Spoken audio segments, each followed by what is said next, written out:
Ikaw ay susang aking sandigan, di mo ko pababayaan.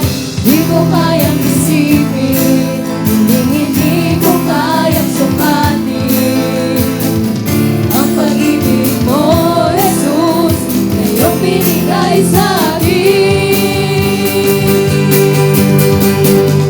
salamat, salamat, O Jesus, sa pag-ibig mo. Walang ibang nagmahal sa akin ng katulad mo. Salamat, salamat, O Jesus, sa pag-ibig mo. Ako'y magsasaya sa piling mo. Salamat, salamat, O Jesus, sa pag-ibig mo. Walang ibang nagmahal sa akin ng katulad mo. Salamat, salamat, O Jesus, sa pag-ibig mo. Ako'y magsasaya sa piling mo. Hallelujah, purihin ka.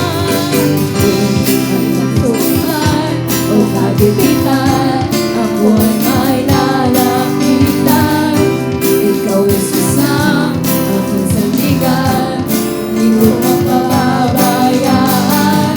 Di ko kayang isipin, hindi ko kayang sukatin ang pag-ibig mo, Jesus, na iyong binigay sa akin.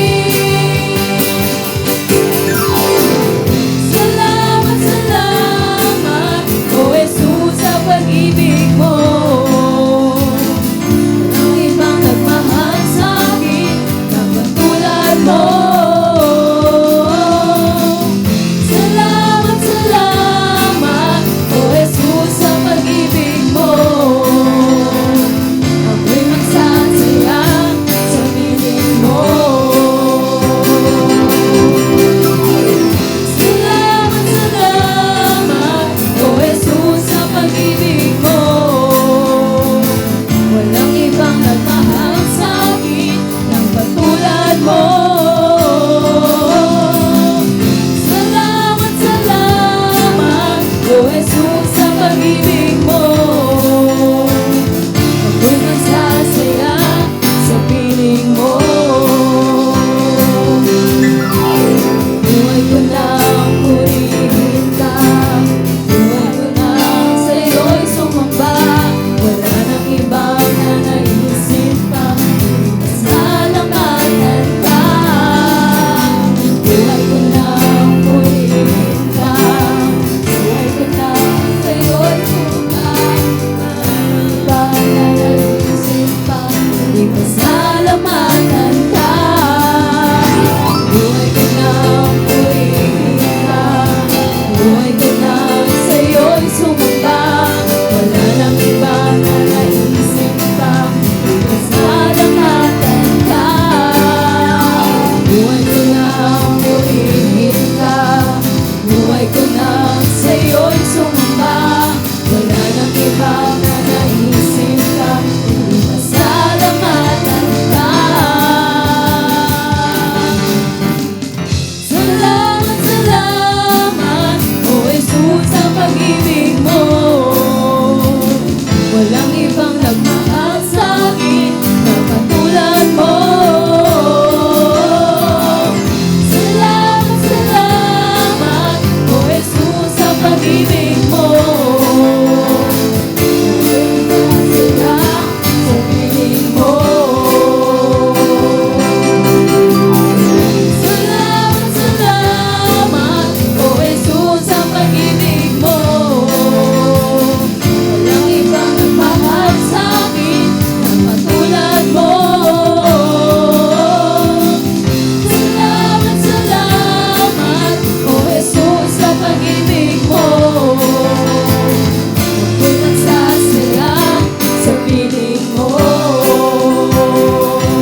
aking tinig, itatanggal sa buhay ko'y tanging ikaw, O Diyos. Ang iyong kalwalhatian, kadakilan mo'y di mamamantayan. Pupurihin ka sa awit, itataas ang aking tinig, itatanghal sa buhay ko'y tanging ikaw, O Diyos. Ilipas sa kalamitan ang iyong kalwalhatian, kadakilan mo'y di mamamantayan. Pupurihin ka sa awit, itataas ang aking tinig, itatanghal sa buhay ko'y tanging ikaw, O Diyos. Ilipas sa kalamitan ang iyong kalwalhatian, kadakilan mo'y di mamamantayan. Pupurihin ka sa awit, itataas ang aking tinig, itatanghal sa buhay ko'y tanging ikaw, O Diyos. Ilipas sa kalamitan ang iyong kalwalhatian, kadakilan mo'y di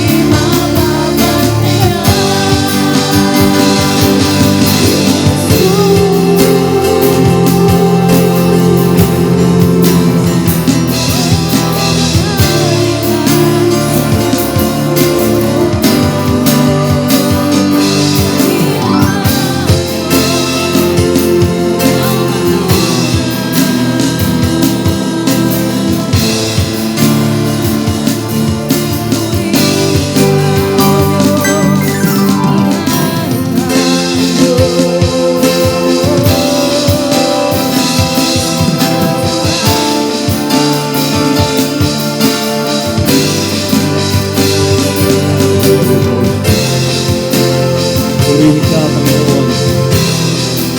Tatanghal namin ang iyong pangalan, O Diyos. Hallelujah. Purihin ka.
Jesus, aming Panginoon, aming tagapagligtas, aming Diyos. Purihin ka, O Diyos. Hallelujah. Purihin ka, Panginoon, sa lugar na ito. Purihin ka sa araw na ito. Purihin ka sa buhay, pamilya ng bawat isa. Purihin ka, aming Panginoon. Wala kang katulad. Wala maipaparis sa iyo. Wala kang katumbas. Ikaw ang dakila, ikaw ang makapangyarihan sa lahat. Purihin ka, aming Panginoon.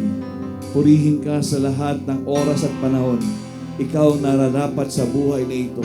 Sakupin mo at maging iyong-iyo. Purihin ka, aming Diyos. Hallelujah. We bless you, Lord. Tinataas ka namin sa lugar na ito. Walang ibang pangalan na nais kaming itanghal, dakilain, kundi ang pangalan ng aming Panginoong Jesucristo. Diyos Ama, karapat-dapat ka sa lahat ng pagluwalhati at pagdakila. At sa lugar na ito, ikaw lamang ang aming itataas din. Salamat, Panginoon. Salamat, Banal na Espiritu, sa kalayaang binibigay mo sa amin para patuloy kang maitaas sa amin. Lord, ayaw namin kami ay maalis ang aming atensyon sa iyo, kundi ang aming mga buhay ay tumitig lang sa iyo at makita ang iyong kagandahan, kaluwalhatian. At sa lugar na ito ng aming pagsasama-sama, O Diyos, walang ibang nanaisin kundi ikaw ay purihin, pagpalain, luwalhatiin, sambahin ng buong buo sa amin. Panginoon, ikaw ay amin, kami ay iyo. Angkinin mo ang mga buhay na ito at hindi na maalis pa sa iyo. Gumawa ka ng mga bagay na mamamangha kaming patuloy. Dahil alam namin sa buhay na ito, ikaw ang kukumpleto. Sa iyo may milagro, sa iyo may himala. Sa iyo may mga pagpapala at mga pabor. Sa iyo may tagumpay at buhay na ganap. Patuloy mong iparanas sa aming lahat ang iyong malakas na pagkilos sa pamamagitan ng iyong banal na Espiritu na gumagabay sa amin sa lahat ng oras at panahon, na nagpapaalala sa amin ng katotohanan ng iyong mga salita at hindi kami naalis sa mga bagay na ito. Nandito kami, Panginoon, sama-sama. Ayaw naming magmalaki kundi kami magpakumbaba lamang sa iyo at magpasakop. Samahan mo po kami sa aming patuloy na pakikipag-isa sa iyo at lumalim ang relasyong ito. Makita namin ang buhay nito na nararanasan ang kasaganahan galing sa iyo. Banal na Espiritu, kumilos ka po sa aming kalagitnaan sa gawaing ito. Walang tao o kahit na anong bagay ang maitataas kundi ikaw lamang, aming Diyos Ama. Ikaw lamang, Panginoong Jesus. Sa lahat ng aming gagawin, ang aming pagsamba sa iyo ay maging mabangong samyo, karapat-dapat at katanggap-tanggap. Dahil ito po ay aming iniaalay lamang sa iyo, sa iyo. Kumilos ka, magpakaranas ka. Ang iyong mga salita ay gawin mong buhay na buhay sa puso't buhay ng bawat isa. Hindi kami aalis sa lugar na ito na katulad ng aming pagdating dito. Sa gitna, Panginoon, ng hindi maayos na klima, pero salamat, dinala mo kami ng mapayapa at alam din namin uuwi kami ng mapayapa, maayos sa aming sa mga tirahan.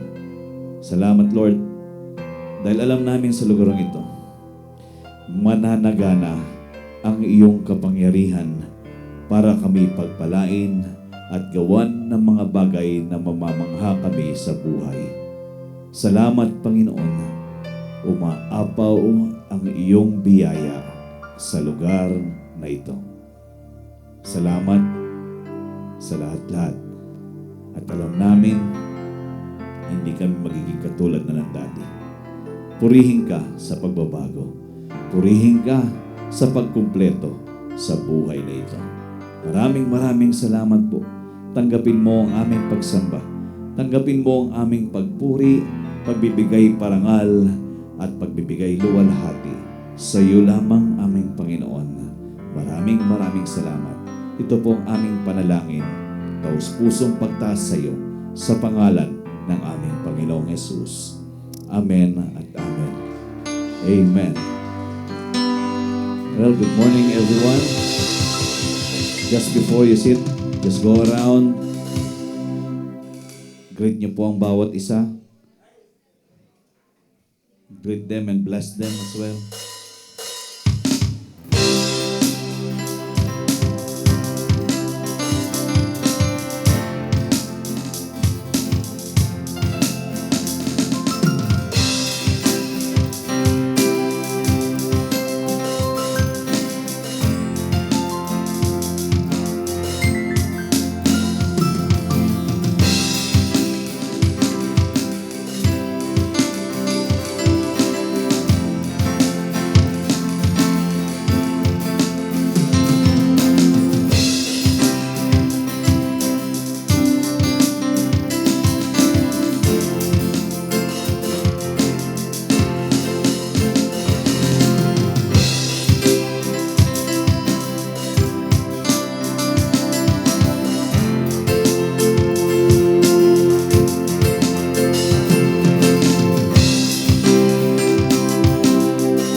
Magandang umaga po mga kasama. Good morning, isang maulan na umaga. Ito yung answered prayer ni Salen. Sabi ni Salen, Lord, tama na po ang init. Palamigin mo naman. Sumobra naman pati baha dumating. Well, God hears prayers. Tumidinig po ng panalangin ng Diyos. Kaya dapat sigurado kayo yung pinapanalangin ay specific, Nagbigay si Lord. Sabi ko, Lord, papreskohin mo lang. Huwag mong pabahain. Yun dapat ang pinanalangin. Okay, so maraming apektado. Siguro iba ay nag-iisip na hindi mo na sila aalis kasi mababang kanilang tirahan. Or hindi sila makakalis dahil nasanay sila sa init. Ayaw nang umalis, ayaw nang mabasa, baka mapasma. Parang yung ilang araw lang tayo mainit eh. Okay, so good morning everyone once more sa ating Sunday celebration dito po sa Life and Peace Believers Community. So ngayong araw na ito ay huling linggo ng buwan ng Mayo. Tama, no? Biro niyo yun, 5 buwan matatapos. Tapos papasok tayo sa ika-6 na buwan ng taong 2024. Ang bilis, no? Parang yung iniisip mo noon na araw ngayon, eto na kagad. Tapos yung iniisip mo sa susunod, nandoon ka na kagad. Parang yung mga araw ay parang sobrang ang dali-dali, ang bilis-bilis na lumilipas. Kaya nga, ito yung mga panahon na hindi dapat tayo nagsasayang, no? Tama ba? Bawal magsayang. So, okay. So, muna tayo, paalala sa mga, wala na yata tayo dyan eh. Tapos na tong Mayo, Hunyo na tayo. Meron ba tayong June? Pero definitely, ang ating June, we will have our prayer and fasting on June 3, 4, 5. Tama ba, Nak? June 3, 4, and 5. Parang yun yung unang Monday, Tuesday, and Wednesday. So, and wala pa tayong ibang calendar since we have a major event this month na papasok, yung ating Summer Saya. So, wala pang naka-schedule na ibang mga fellowships. No? Kasi pag baka sumobra na pag sobrang dami, no? Tama lang yung may ano ba tayo, element of surprise. Ibig sabihin, dapat, binibitin, parang hinahanap. Iba kasi, ang bilis manawa eh. Lalo na pag spiritual, pat ang tao. Ang bilis manawa. Pero kahapon po, just for sharing lang po. Kahapon, we have a wonderful time sa men's fellowship. At sabi ko nga, ito yung mga panahon na we should really talk about a deeper relationship with the Lord. And kung paano tayo dadalhin ng Panginoon doon sa lugar na gustong-gusto niya para sa atin. Yung lugar na pinag-usapan namin, yung lugar ng greatness, no? Kaya Pete, no? Kasi yung sa devotion natin, yung ikalawang Samuel, Kabanatang 5, talatang 10, sabi nga nun, si David ay nagpatuloy at naging dakila dahil ang Diyos ay sumasa kanya. Napaka-ikli nung talata, pero alam nyo yung kumbaga, aral na makukuha ka doon, yung kapahayagan na nandoon, na kung ikaw yung magpapatuloy sa Kanya, ang kahinatnan mo lang ay dakilang buhay, may great life. Not just a superior life, no, but because it's not superiority, it's all about greatness. Ibig sabihin, part din yung authority. Part doon yung favors ni Lord, yung sure victory sa mga pinagdadaanan sa buhay. At siyempre, yung mga promotions. Hindi siya mailap. So, ganun ang ginawa ni David, kahit na ang dami niyang pinagdadaanan. Sabi, David went on with the Lord and he became great. And the Lord was with him. Ibig sabihin, he was being a partner with God. Connected talaga yung partnership. So, walang sayang sa partnership natin sa Panginoon. At ang Diyos naghihintay lang na, kumbaga, tayo ay makiisang palagi sa Kanya. Okay, so, mainam po yung mga gawain na hindi talaga natin minimiss. Mamaya po sa mismong main course natin, yung word. Gusto ko lang bigyan diin ang mga bagay-bagay sa panahong ito na ating mga pagiging Kristiyano. So dito natin matitimbang kung nasa saan tayo. Okay? So huwag niyo kalimutan yung June 3, 4, and 5, yung ating prayer and fasting. And then June 15 and 16, yung ating summer saya. So dito po sa Summer Saya, syempre nag-aabang na tayo ng maraming magbabayad sa araw na ito. At in-encourage po natin talaga na settle na. Dahil maikli na lang po yung oras, no, yung panahon. Ilang araw na lang, nandoon na tayo. So, naka-order na tayo ng t-shirts, naka-place na tayo ng order in 5 days. Magagawa na yon. And then, hindi pa tayo nakakapag-down, pero we are being required na mag-down na doon sa venue. At marami pa tayong asikasuhin, may bibilin pa tayong mga gamit para sa mga palaro, sa mga papremyo, at ano pa ba, yung mga kailangan. Yung transportation po natin, mariin ko pong pinapaalala, kung kayo po ay may dalang sasakyan, pa-register niyo na po kay Brother Jonathan. Okay, kung wala naman pong sasakyan, sabihin lang po, wala kaming sasakyan. Para magawaan po natin ng paraan na magkaroon kayo ng masasakyan. Pero hindi po libre yun, babayaran nyo rin po yun. Kasi yung 2.5, ang inclusion lang po nun ay pagkain, tutuluyan, ano pa ba, yung t-shirt, yun po, ang kumbaga inclusive doon sa 2,500. Yung pamasahe po o pang transportation ay sagot na po ng mga participants. So, Sa chat group natin, ilan na yung nag-register ng sasakyan, Brother Jonathan? Parang iilan pa lang eh. 7? O 7 pa lang. Pero alam ko, 150 ang sasakyan dito eh, sa LPBC. Amen. 150. Tiga-tigatlo tayo, di ba? Tiga-tigatlo tayo. Kasi pag coding, hindi mo gagamitin yung coded na sasakyan. Grabe. So, i-register nyo lang po yung mga sasakyan nyo kasi nanumberan po natin yan. At yung mga walang sasakyan, para makakuha po ng masasakyan. Okay? Tapos po, June 9, second Sunday ng June, ay ating general orientation ng lahat ng participants ng Summer Saya.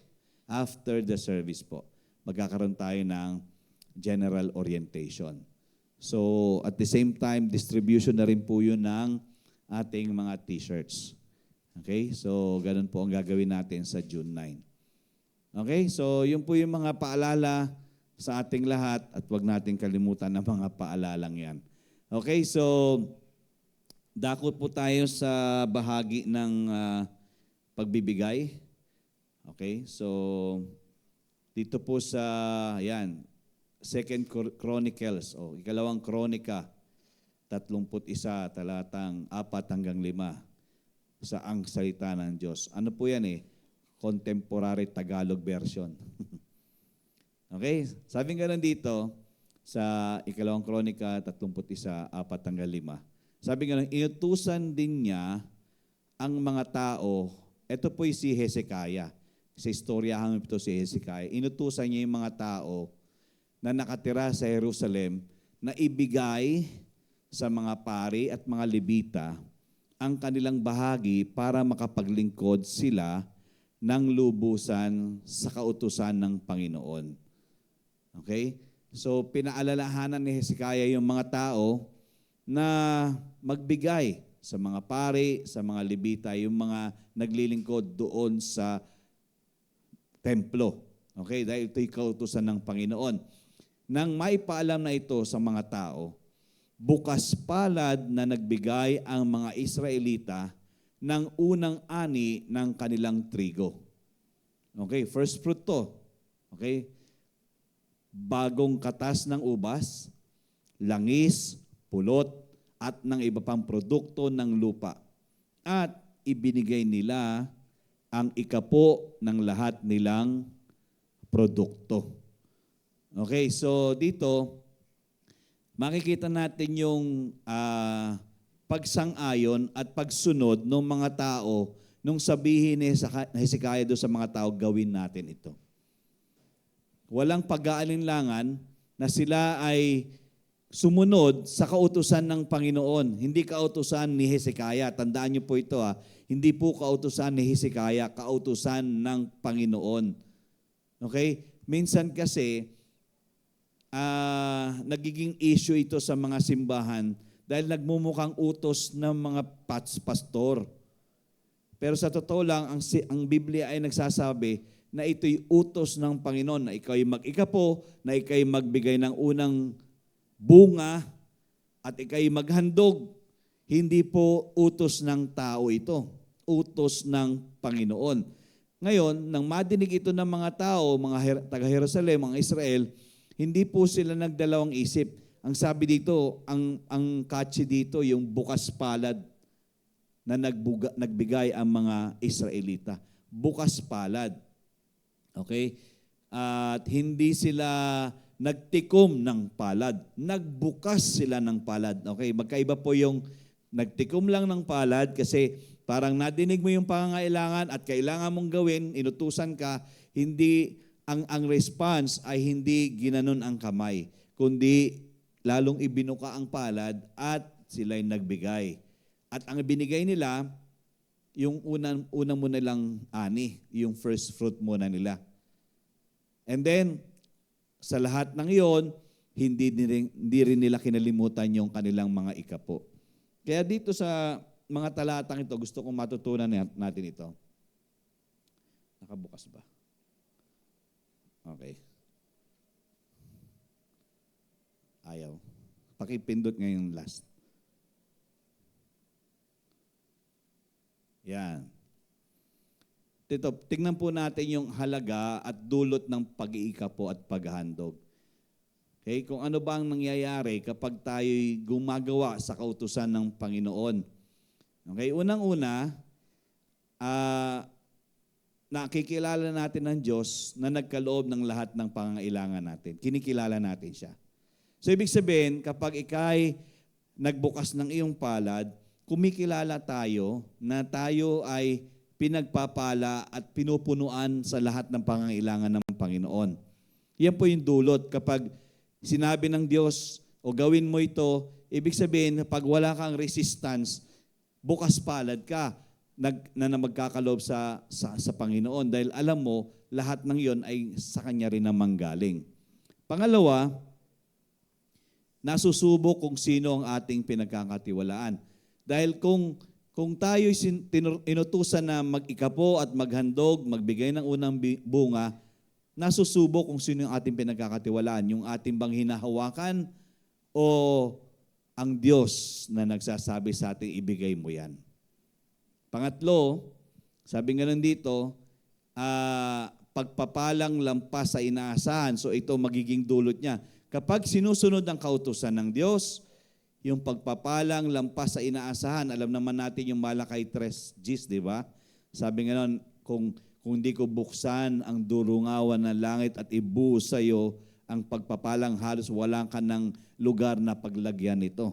So dito makukuha natin na ang pagsunod sa pag-iikapo at paghahandog ay ang katumbas na ito'y pagpapalang lampas sa inaasahan. Hindi ka lang basta nag-expect ng okay lang para sa'yo, pero kasi pag si Lord natuwa, di ba? Kahit naman sinong tatay, tayo nandito, mga kabataan, kung kayo ay sumusunod sa pinagagawa ng tatay, ano kaya ang mangyayari sa palagay nyo? Di ba, madalas ititreat kayo?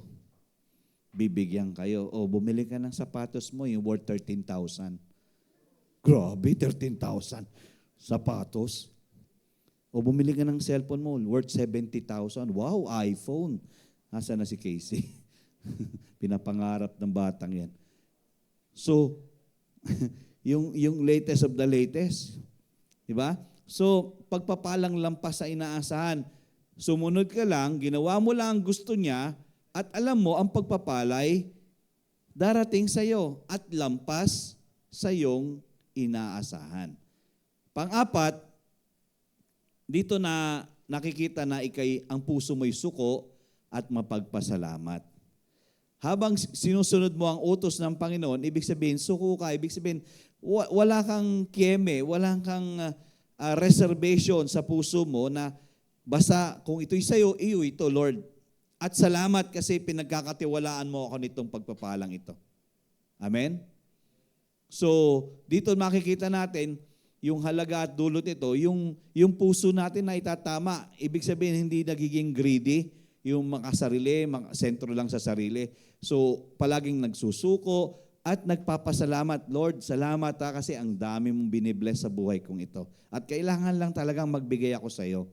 Kailangan ko lang sundin ang gusto mo. At yung panglima, dito natin, ang halaga nito ay nagkakaroon tayong tiwala sa mga ipinangako. So, ibig sabihin, ang nakikita natin, ang Diyos na nagsabi ng utos ay ang Diyos din na tutupad sa kanyang ipinangako. Diba? Sa buong kasulatan ng Panginoon, minsan kasi isang one-sided lang eh. Ang tinitingnan natin yung mga benepisyo eh, di ba? Yung parang yung Matthew 6:33, but seek first the kingdom of God and His righteousness, and all these things will be added unto you. Ang iniisip mo lang, and all these things shall be added unto you, pero yung kondisyones, hindi, di ba? Parang one-sided eh, di ba? Sabi sa Deuteronomio 28, yung 1, 2, and 3, di ba? Sabi nga nun, pag ikay maingat na sumunod sa mga pinag-uutos ko, pagpapalain kita at pagpapalang ito'y lalampas sa iyo. Ang gusto lang natin yung pagpapalay lumampas sa atin eh. Hindi natin inisip yung sinabing maingat mong sundin. Di ba?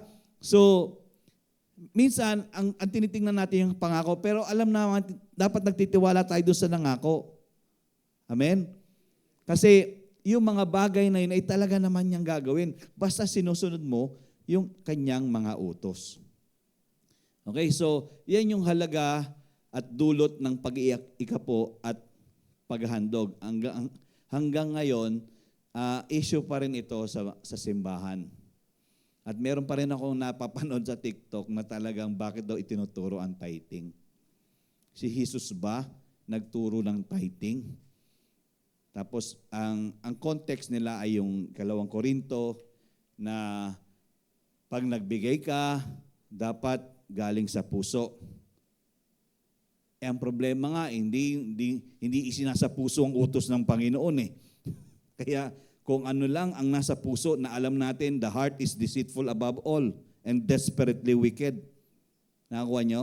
So ang ginagawa ng puso ay gumagawa ng paraan para ma-justify kung ano yung ibibigay. Pero hindi ayon doon sa iniutos ng Panginoon. Kaya tayo may pamantayan para yun ang ating sundan. At para maranasan natin yung talagang pagpapala ng Panginoon. So, alam natin, kung ang lahat ng mga bagay na ito ay taus-puso nating ginagawa, katulad ng mga Israelita, na bukas palad silang nagbigay. At hindi sila nagsubi para lang sa kanila, kundi binigay nila kung anong dapat na inire-require ni God para sa kanila. At makikita naman natin kung paano pinagpalang lubusan ng Diyos ang mga Israelita dahil sa kanilang pagsunod sa Panginoon, sa kanyang kautusan. So tayo po, alam ko magiging issue rin yung wala na tayo sa batas Di ba? Isa rin yun sa mga argumento. We are not under the law. We are under grace. Di ba? Tama ba? Minsan yung iniisip na marami, wala na tayo sa batas. Bakit? Si Jesus ba hindi sumusunod sa batas? Di ba? Yung batas ng tao, hindi niya naman sinira yun eh. Kumbaga, pinakita lang ng Panginoong Hesus yung mas higit na batas at yung batas ng kaharian ng Diyos. Na hindi dapat pinuputol, sinusuway, kundi lalo pa at higit pa na sinusundan at isinasakatuparan.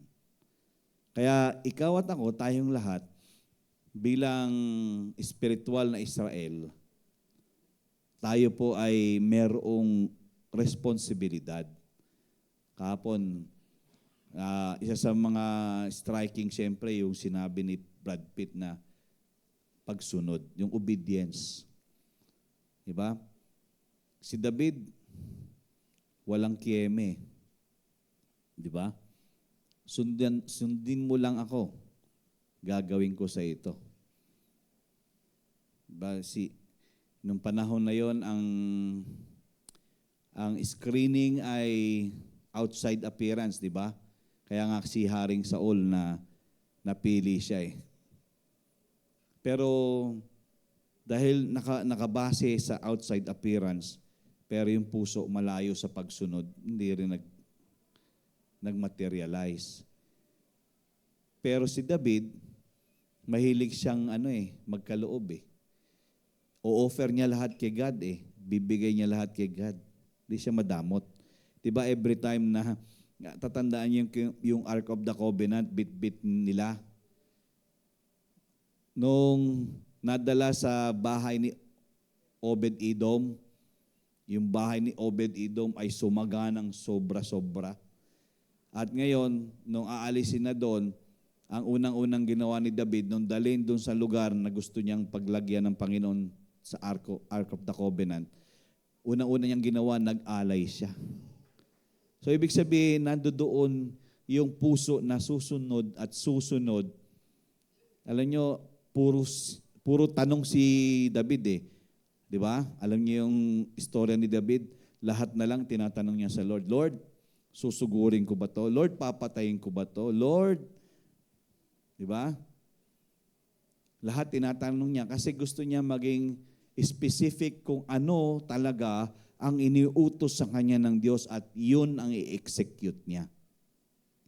So tayo rin ganun, itong bagay na ito, specific na ito na sinasabi, sundin mo utos ko.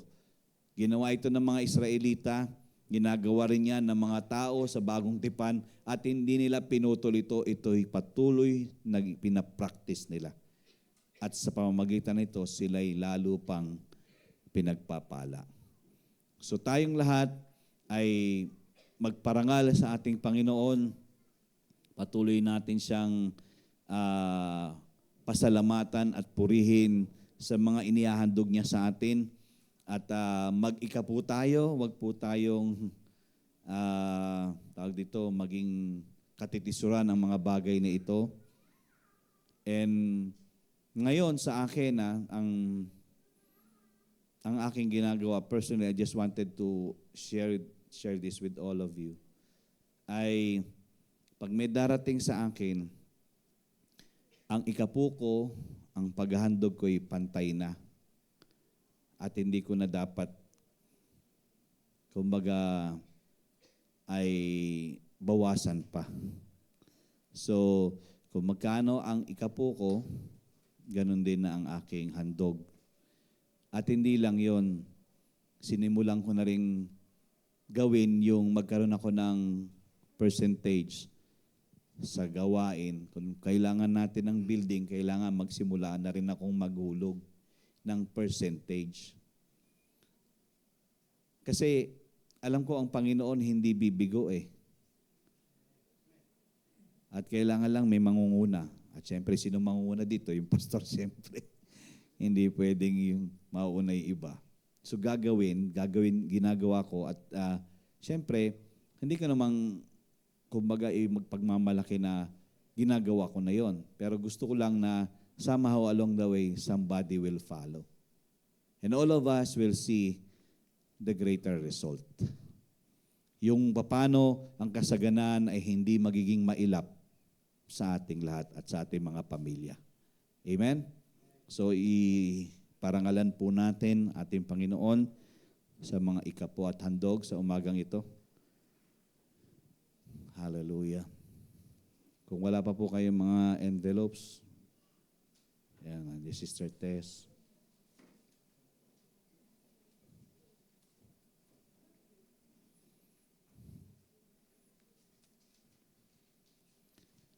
Thank you, Lord.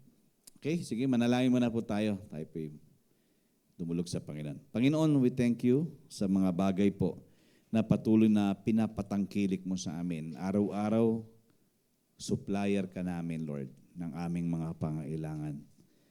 Sa kalusugan, sa katalinuhan, sa mga physical na pangailangan. Kahit, Panginoon, yung mga pinupuntahang lugar, nandoon ka at kasama ka pa rin. Totoo ka sa pangako mo na hindi ka nang iiwan, hindi ka nagpapabaya sa iyong mga anak. Ngayon, napatuloy mo kaming pinapaalalahanan ng iyong mga kautusan, aming Panginoon, makita mo sa amin na katulad ng mga Israelita, bukas palad po kaming sumusunod sa iyo, nakikibahagi at hindi po nagtatangi. Tulungan mo kami, Panginoon, na palaging ang puso ay handa na sumunod sa iyong mga gusto. At patuloy itong mangyari, hindi lang po sa panahong merong nagpapaalala, kundi sa bawat panahon, maluwag kaming sumusunod sa gusto mo. Purihin ka, Panginoon, sa lahat ng pagpapalang ito, ipagkakalob namin, ibabalik sa iyo, at nais lang namin maparangalan ka, malugod ka sa aming ginagawa. At tanggapin mo ang mga handog na ito, mga ikapong ito, at ikaw, Panginoon, ay patuloy din magbuhos at magdulot ng mas marami pang pagpapala sa iyong mga anak. At mga pamilyang nandito, Panginoon, mararanasan ka at mapapruweba, Panginoon, na buhay, makapangyarihan at mapagpala ang aming Diyos. Purihin ka sa umagang ito. Salamat ulit sa iyong kaluwalhatian sa pangalan ng Panginoong Yesus. Amen and amen. Tayo po'y magbigay.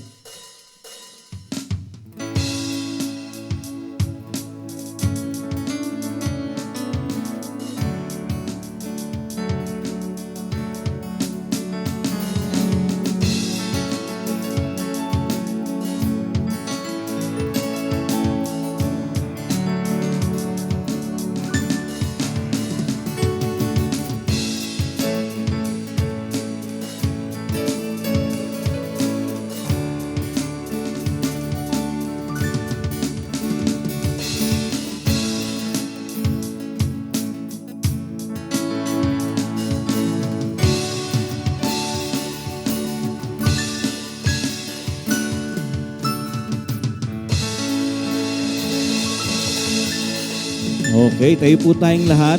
Bago po tayo magdire-diretso. Since this is last Sunday, so we do our communion. Ito po yung communion Sunday natin. Let us remember and be a partaker of what God has done and what God will still do in each and everyone's life and family. Okay, so habang pong dinidistribute ang mga elements, ang juice at tinapay, let me remind everyone na ang ginagawa po natin is never a tradition. Ito po'y dinala ng Panginoon sa atin para patuloy tayong umalala. Okay? Dahil ika nga, ang paalala, ang pinakamabisang gamot sa mga taong nakakalimot. Kasi nga naman, habang tumatagal, dahil sa sobrang daming ino-offer ang mundo, yung ginawa ng Diyos, namamaliit na. Na kung iisipin po natin, ang Diyos natin ay nagbigay ng lahat-lahat sa Kanya, pero tayo ay patuloy na nagdadamot sa Kanya. Ang ginagawa po ng Panginoon para balik tayo dito ay itong ginagawa natin ngayon, yung Holy Communion o Lord's Table. Para po maintindihan natin na sa buhay pong ito, merong isang